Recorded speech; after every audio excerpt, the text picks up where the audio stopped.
Among the personalities credited with efforts to protect China's wildlife, one stands out. 2002 Wildlife Photographer of the Year, Zhinong. CGTN's Tao Yuan tells us the story of one of China's foremost nature photographers and how she's work has helped save animals on the brink of extinction. When Zhinong decided to become a nature photographer, that field of photography was unheard of in China. He didn't make it to college and took on a gig in a movie set.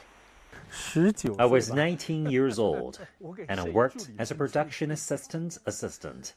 The movie was about birds, and Xi didn't like the way they were filmed. They caught the birds and tied their legs to the branches to film them. So Xi left the set, determined to film wildlife his own way. From there, an illustrious career. He's the only Chinese photographer to become a member of the prestigious International League of Conservation Photographers and a winner of Wildlife Photographer of the Year. But before the accolades was years of advocacy. One of his earliest pursuits was the snub-nosed monkey, native to his home province of Yunnan in southwest China. At the time, they were little known to the public and rarer than the giant panda. To me, they're the king of the Yunnan animal kingdom. I feel they're so royal. I don't know if this is the right word. Xi was like a man possessed.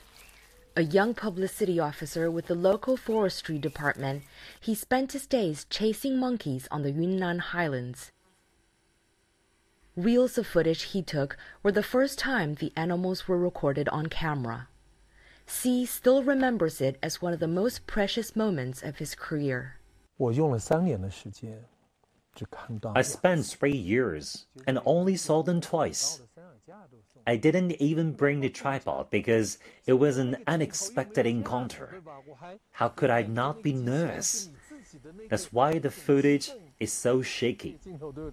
Not long after that encounter, Xi's career took a turn. In 1995, Yunnan province announced plans to cut down a forest that was home to hundreds of snub-nosed monkeys. Xi campaigned against it, even penning a letter to the state council. The forest was saved, but Xi lost his job. I wrote the letter in my name. For the bosses in charge, this was disobedience.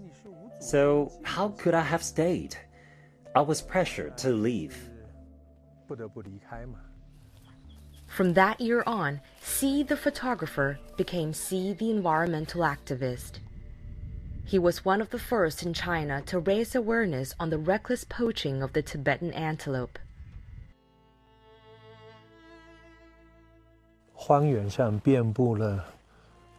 Corpses were all over the place. All female antelopes were skinned for the wool. They gave me the gun, and I thought to myself, if I really see these poachers, should I shoot them with my camera or with my gun?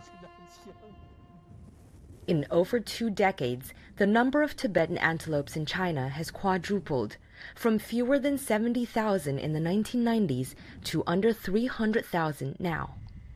But the conflict between nature and profit is unrelenting.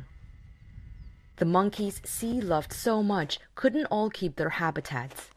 This one's home turned into a resort.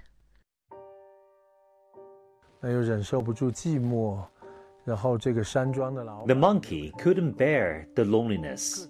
The owner of the resort provided all sorts of food, so he came to humans just for peanuts and bread. It was the closest I came to a wild monkey, but I felt no joy. Now 57, Xi has been working to document the green peacock, whose habitat also in Yunnan is under threat from hydropower plants. For those who don't know how to appreciate the beauty of nature, all he sees is a forest. As he calculates how many cubic meters of wood he can get, he sees the river and thinks how much electricity it can generate. It doesn't cross his mind the wildlife and indigenous people counting on this river to live.